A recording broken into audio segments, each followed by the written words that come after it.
Live from New York City, the dance capital of the world, the adventures of My Ballerina and Me show.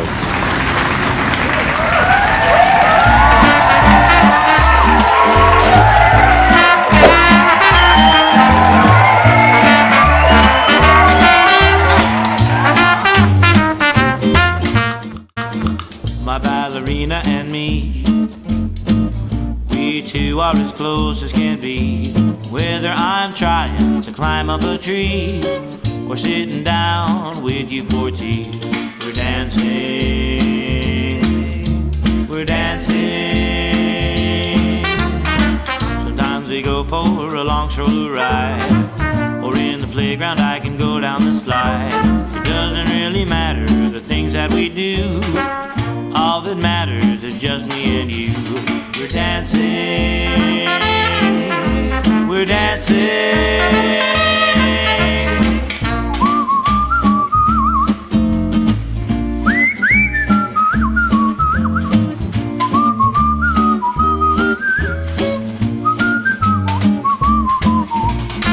My ballerina and me, we two are as close as can be. Thanks for stopping over to come and see my ballerina, my ballerina, my ballerina and me.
Welcome back to the adventures of My Ballerina and Me. I'm your host, Elizabeth Flores.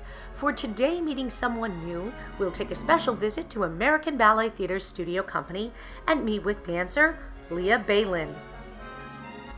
Leah is currently a junior in high school, and she began her ballet training at the age of 4 in her hometown of Boulder, Colorado.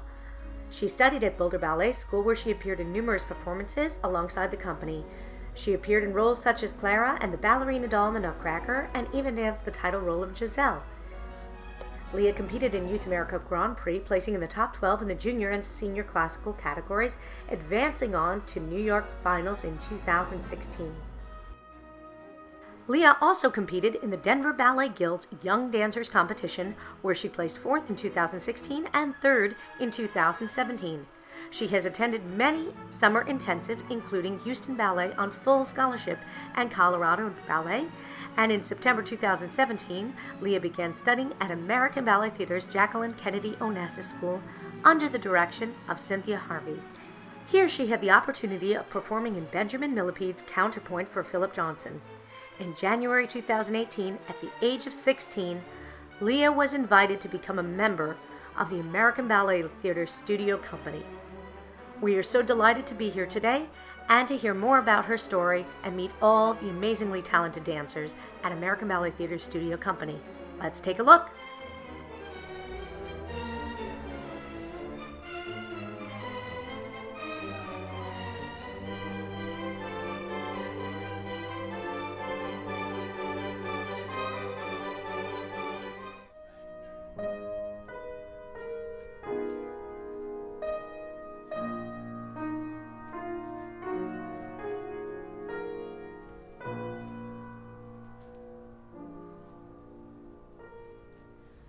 Welcome back to the adventures of My Ballerina and Me. I'm so pleased to be here in American Ballet Theater with Leah. Thank you so much It's a pleasure for having us. And we loved watching you in partnering class. That looked like an amazing pas de deux. You're working on White Swan, was it? White Swan. What's the challenges of that pas? probably the emotional aspect of it. Yeah? And like really connecting with your partner and still having accents in your movement while trying to move really slow. And You both look beautiful together. my partner was Thomas today. Okay. Have you both danced a lot together, or? We actually haven't danced that much together this year. This was our first day really partnering together. Well, you did great. So in partnering class, do they switch off the partners? Different guy, different girl each time? It usually stays pretty similar. Okay. I was partnering with an apprentice and they're not with us now. Okay. So I'm working with Thomas now. Do you ever get nervous on the lifts, or if it's a new partner, like?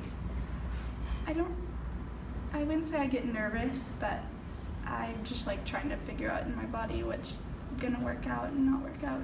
Yes, helicopters used to make me nervous. He would toss me up, and I'd pray he'd catch me. And that looked like, and it looks like a very elite, small group of dancers. I hear it's 12 dancers. There's 12 of us. So what was the audition process like? How did you come here? So I auditioned for JKO in March of 2017. Yes. And then I was accepted into JKO, and so I moved to New York in September 2017. From Colorado, right? From Colorado. It's a big move.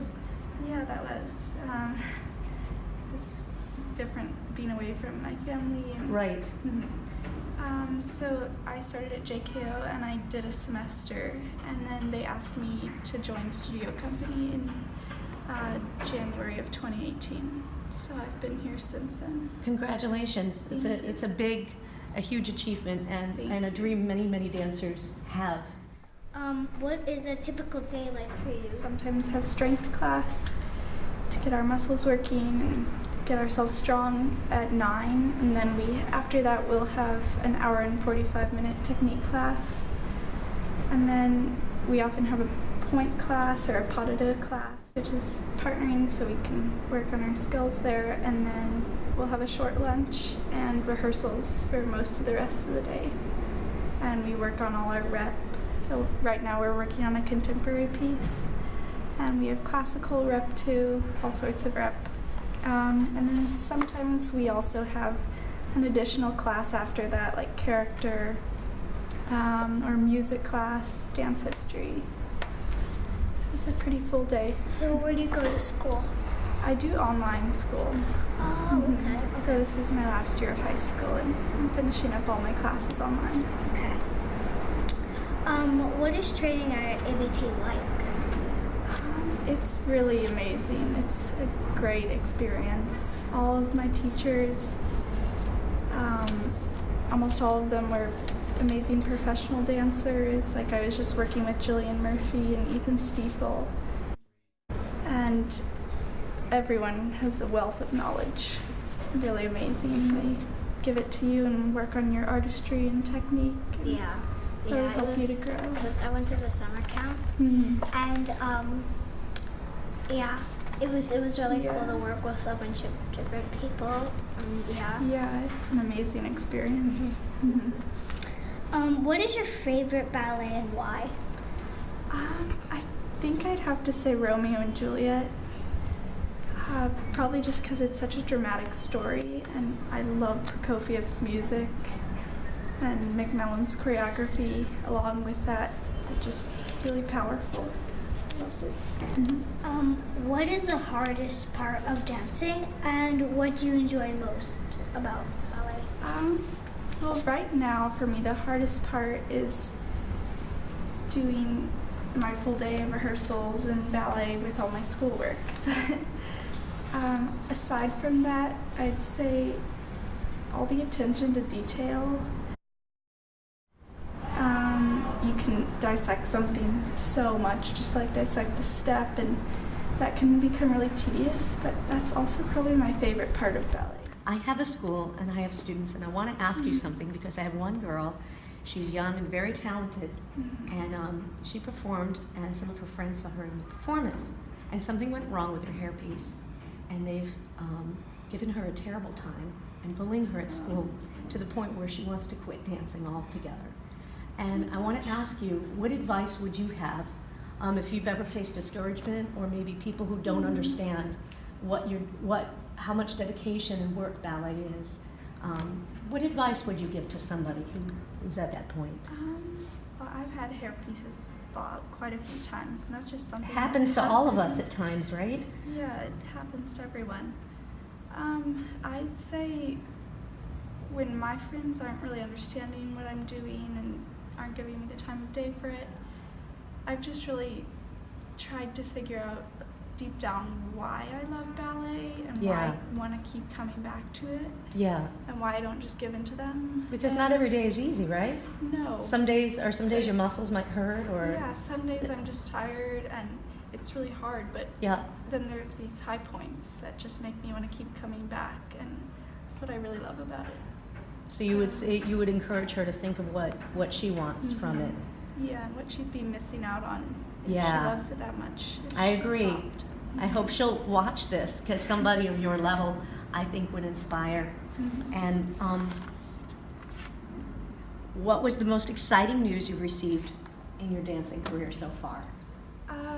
Probably them asking me to join studio company. Yeah, I would think that was quite a high point. That definitely was. That was very exciting. And this kind of relates to my earlier conversation, but what advice do you wish somebody would have told you, before you go into this venture as a professional dancer? Is there anything you wished somebody would have given you a heads up along the way that you know now? My teachers before I came here were really supportive and amazing, and they really worked on finding who you were as a dancer, and they still really worked on technique, but I'd say that was a piece of advice that I just continue to look for, and like to find your own style, your own way of conveying a part. And just the artistry aspect of ballet. Yeah. And of course, technique is something I always am going to continue to work on. But that's some advice that I'm continuing to get a lot of now, and I really enjoy that. Well, you have an amazing staff of teachers here. It must be a wonderful experience.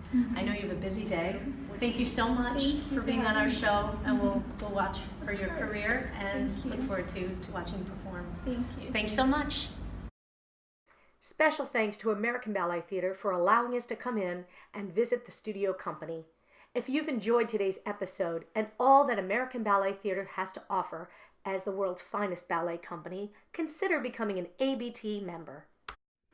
ABT offers members who give a tax-deductible donation of $100 level or more to go behind the scenes and see how a ballet company works. Family memberships start at only $240, and that invites a family of 4 to attend a dress rehearsal, an artist spotlight where dancers talk about their lives, and there are higher level memberships that include benefits like private access to the patron lounge, viewing of the company class, the dancer's daily warm-up, advanced ticket sales, ABT patron lounge, ticket concierge, and much more. Join us in supporting the world's greatest ballet company right here in New York City. Thank you for watching, and thank you for supporting American Ballet Theatre.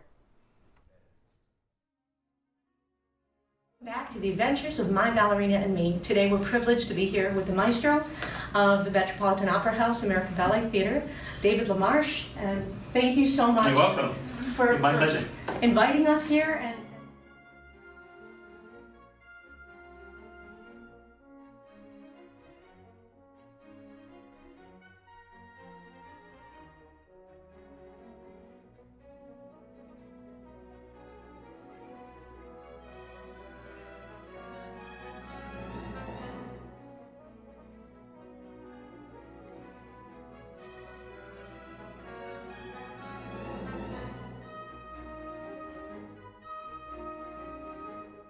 Right here is where the musicians go in to play. They play. That's where we call it the pit. That's where they play the orchestra, right? Yeah. They enter from both sides, this side and the other side too. You have to stand at something? Yeah, What is stand it on called? it's a big podium. It's called a podium. Yeah, and that's what I stand on to make me higher so we can see, right? Can we look inside? Go ahead.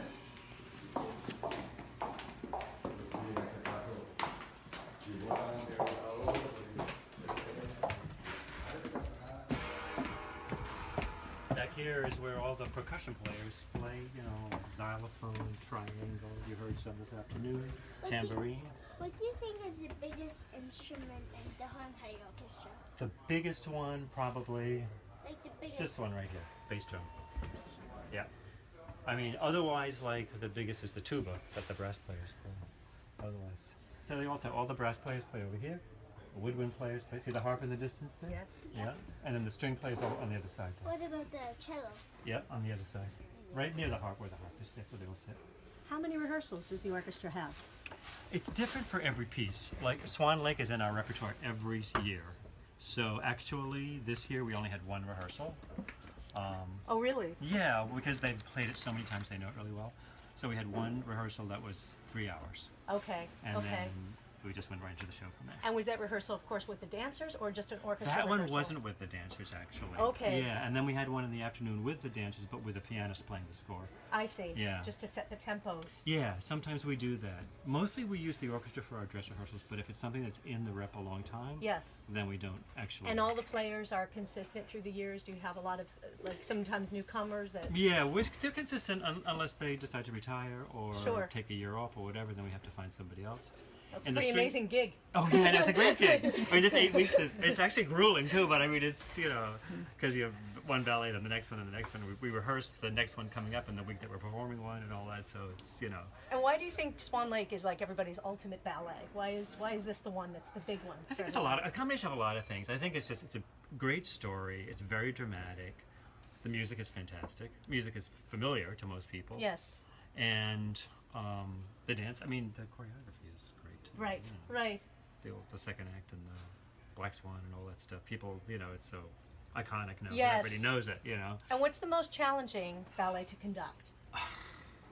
Well, see, it depends. Like, we have different ways of being challenged. I mean, musically, there are some that are very difficult, like Romeo and Juliet, Prokofiev's Romeo Yeah. and Juliet. The music is hard.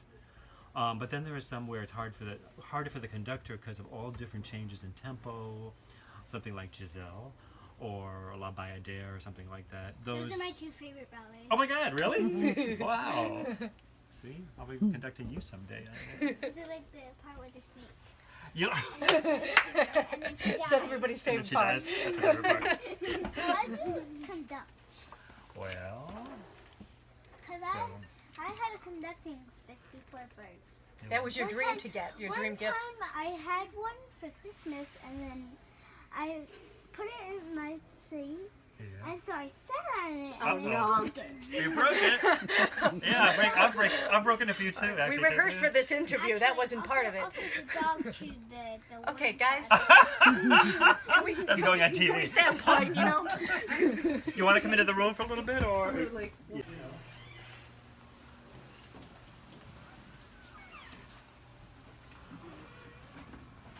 Spacious dressing room. Have a seat if you want. Thank you so much. Yes, anywhere you want. You know. Wow. This is a big dressing room. Yeah. Miguel, don't get too comfortable. Sorry.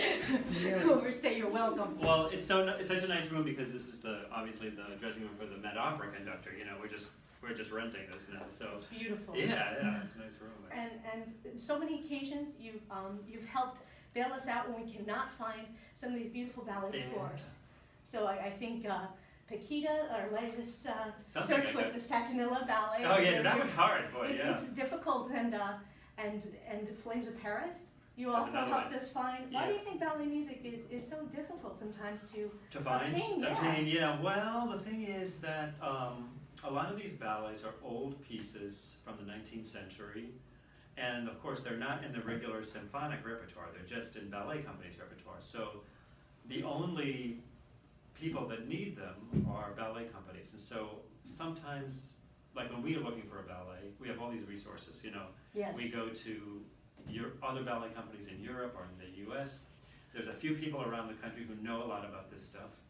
Myself, this guy in San Francisco. People are always calling us, asking us, do you know where to get this? Do you know how to get this? Whatever like that. So, yeah, and I've always been so appreciative.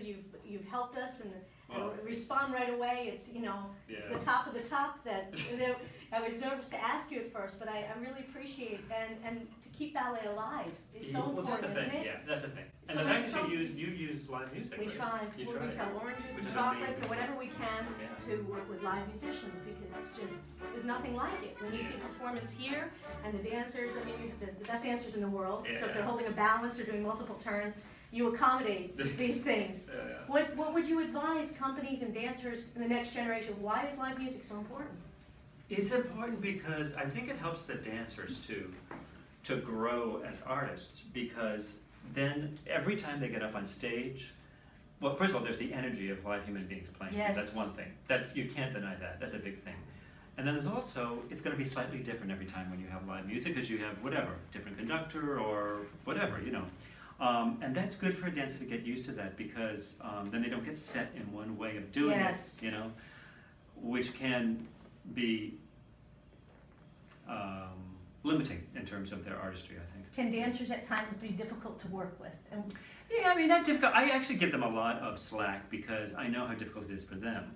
So when, I'm fairly easy to get along with. But when there's a difference, we usually try to discuss it and say, why do you, I don't know. Like a collaboration? Collaboration, Yeah. Sometimes I'll say, I don't mind and stuff like this or whatever, stretching a town ball, all that. But sometimes I'll say to them, it really doesn't sound that great if we do this. Can we work? Can you do something different or whatever? Right. If they can't, that's fine. But if they can, they listen. Right, Yeah. right. And I read you began studying piano at 10, right? Yeah, You 10 years old. How yeah. important is it for musicians to really learn how to read music? Well, I mean, if you're going to do stuff like this, Yeah. definitely. Yeah, I mean, this kind of stuff, of course, you have to read. Because actually, a lot of freelance musicians that come and play for us Yes. are what they call subs. They're just subbing for somebody Right. that's sick or whatever. Right. And subs don't get much preparation. They have to come in and read it in the show. Right. So that's if you have good reading skills, then that's, obviously really. And you told me for some of these ballets you get one rehearsal. So they Yeah. really have to go home and be prepared for their first rehearsal. Definitely. So Yeah, if they haven't played it before, they have to. But in the classical world, yeah. I mean, otherwise, if you're a jazz musician I don't know. I think it's just a good skill to have anyway. Yes. Yeah. And what's it like to keep this whole orchestra together? It's like running an army, isn't it? I know. mean, you have many different personalities, maybe you have different opinions at times. Yeah, or is yeah. everybody always easy to work with? No. Care to elaborate? What's it like These controlling this? people are. I've been working here a long time, so I know Yes. these people really well. So I have a good relationship with them. Yes.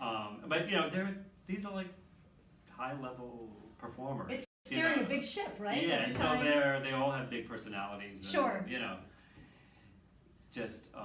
But the one thing they have in common is they all want to sound good and they want it to sound good. So Yes. that's the thing that brings them together when you come down to it. Well, it's wonderful. Yeah.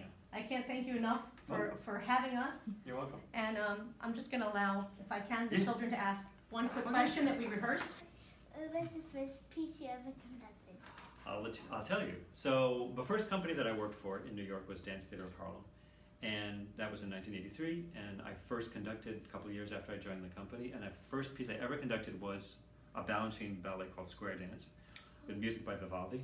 That was and that was in Minnesota. Wow. We were on tour. It was the first one I ever conducted. Was Wow. it also hard? Was it hard? It was okay. Not hard, really, because it was pretty straightforward, Was you nervous? Yeah, I was nervous. My first time. But it went really well, yeah.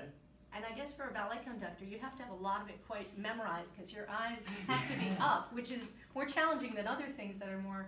You have to keep this in the sight lines all the time. Right? Yeah. Wow. Just make sure. I mean, some places doesn't matter so much, but other places you have to Yeah. you have to watch. I was watching, your eyes are up Yeah, a yeah. big part of the time. Yeah, well, There's it's so just many one- visual cues. Yeah, definitely.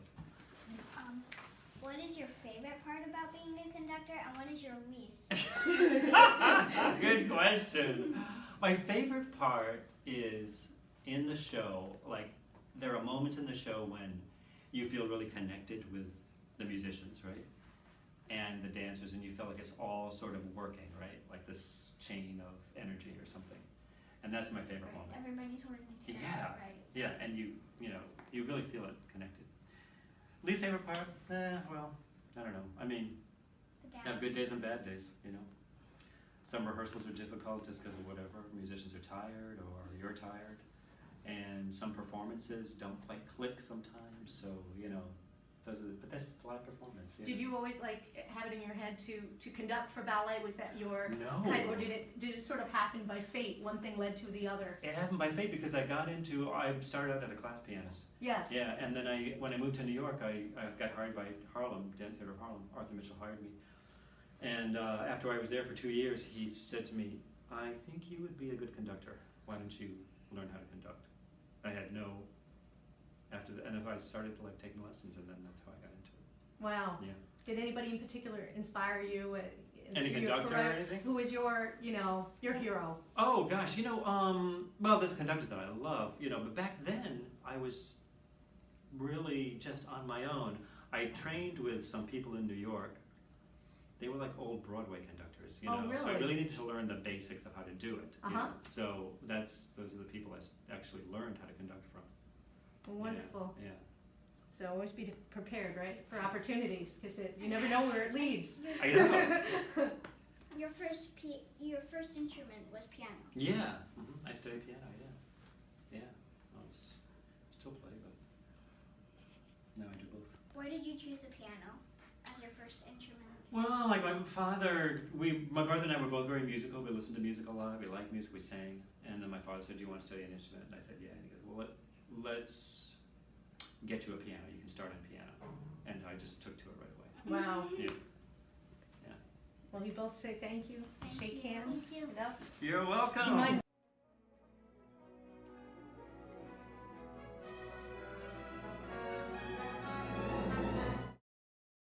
Thanks to these fine sponsors for making our show possible. Be sure to subscribe to the Adventures of My Ballerina and Me on our YouTube channel. See you next time.